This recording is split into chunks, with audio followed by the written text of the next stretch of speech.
Hey everyone, it's Jordan Face. Here on my channel, I share all sorts of different wavy hair routines and tips in hopes of helping other people with wavy hair learn how to care for it the best that they can. So today, in an effort to continue that education and I hope help more people, I'll be sharing a basic wavy hair care guide. Let's get started. Wavy hair generally does best with light products, regular shampooing, frequent clarifying, and a less is more approach to styling. Keep it simple. Wash your hair and scalp as often as you need to.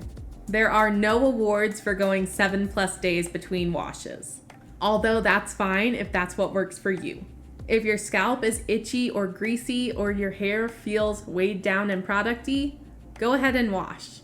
I don't recommend exclusively co-washing for wavies. Clarifying with sulfate shampoos or strong shampoos and frequently using gentler shampoos is usually a better choice. You can definitely throw in a little bit of co-washing here and there, especially if you are in a drier climate or if it is a drier season. But if you are only co-washing and not using shampoo whatsoever, that might not be the healthiest routine for your hair. Oftentimes, if you've been using heavy products and treating your hair as if it's curly, you can sway into being over moisturized, which will leave your hair mushy, limp, and undefined.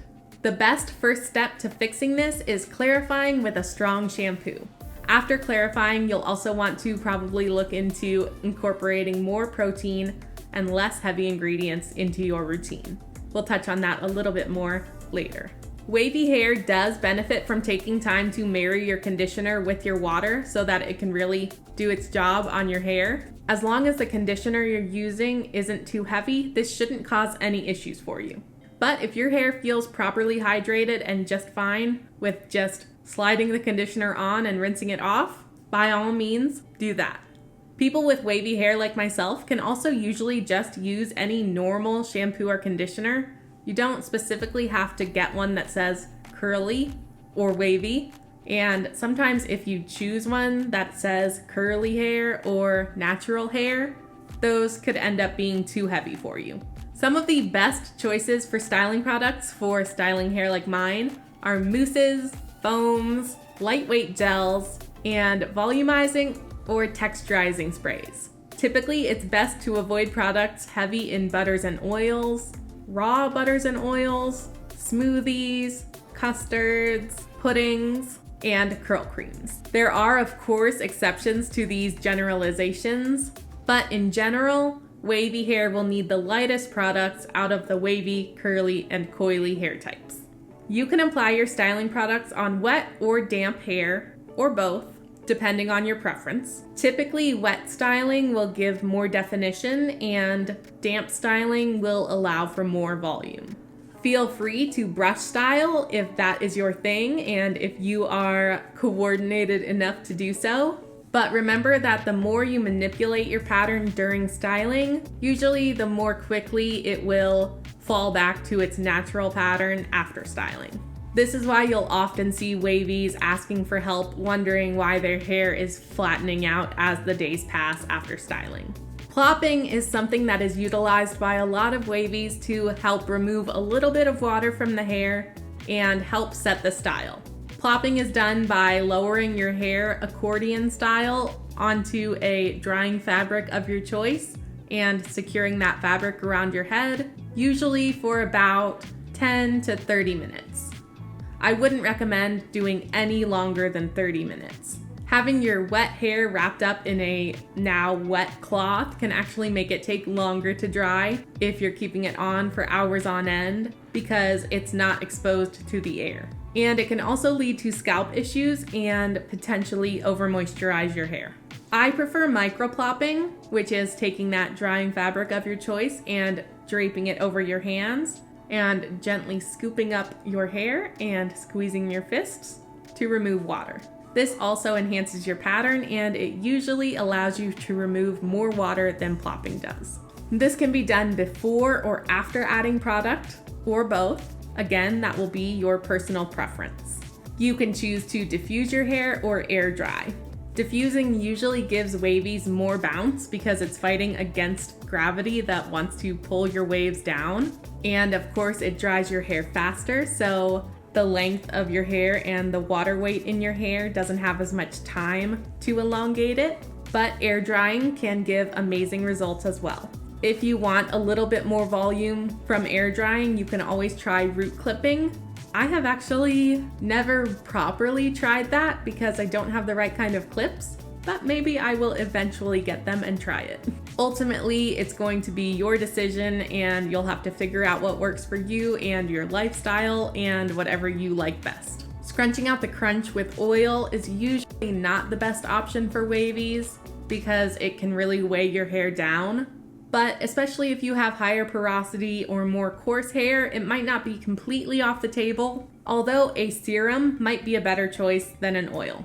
Between washes, you can re-wet your hair to refresh or try a dry refresh if you want or need to, but just know that it is very common for wavy hair, especially looser wavy patterns like my own, to stretch out and become more elongated as the days pass after styling. And that's okay, it's not something you have to fight against, especially if you don't want to.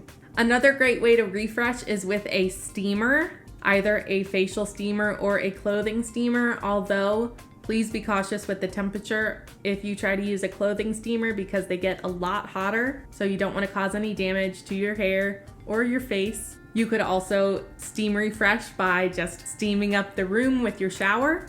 I've actually never tried a steam refresh. I haven't tried any of these methods. I'm not sure if I will. I probably will try everything eventually, but a lot of people like that to revive a little bit of their bounciness. But just be aware that this method usually does add frizz rather than tame frizz. So if you are refreshing your hair, you will have to choose your refresh method the same way you choose your styling method based on how you want your end result to look.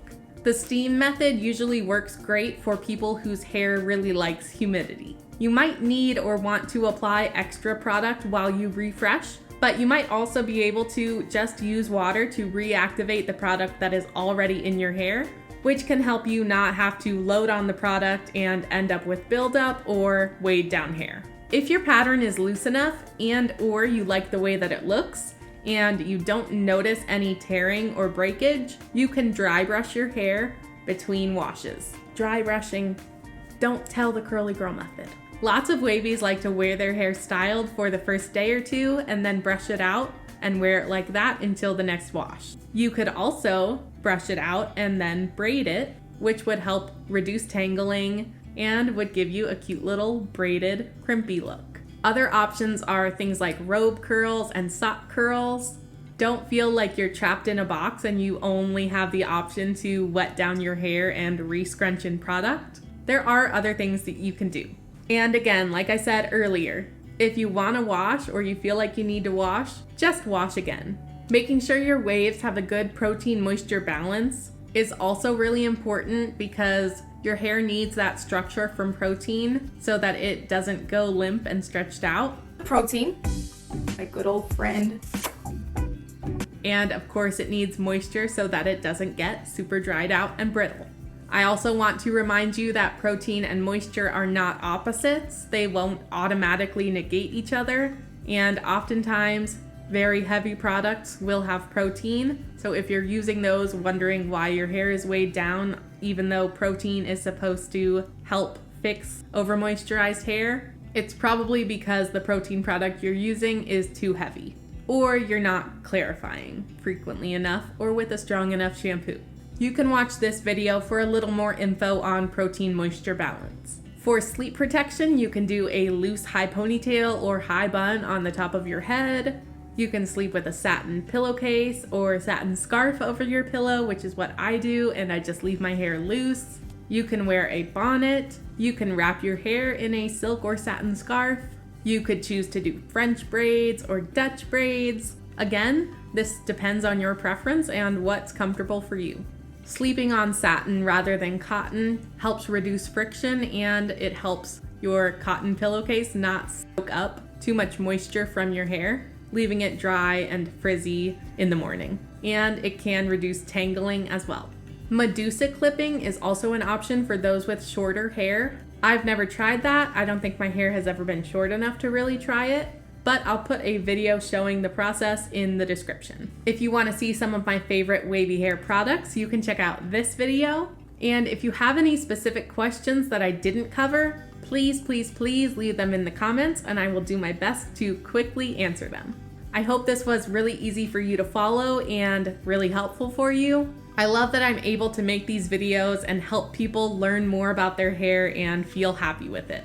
Remember that waves aren't failed curls, waves are not worse than curls, wavy hair is just as beautiful as curly hair, and curly hair isn't some exclusive club that you have to try to get into. It's okay if you have wavy hair and not curly hair. Accepting and understanding that your hair is wavy allows you to give it the lighter products that it needs rather than weighing it down. Wavy hair is able to bounce up so much and be its best when focusing on wavy hair care routines rather than curly ones. Remember that healthy hair is the goal, not curlier hair, and remember to appreciate your beautiful wavy hair for what it is. If you liked this video, please give it a thumbs up. Subscribe to my channel and turn on the notification bell if you want to see more wavy hair content. Remember to love yourself fully and faithfully, and I'll see you next time.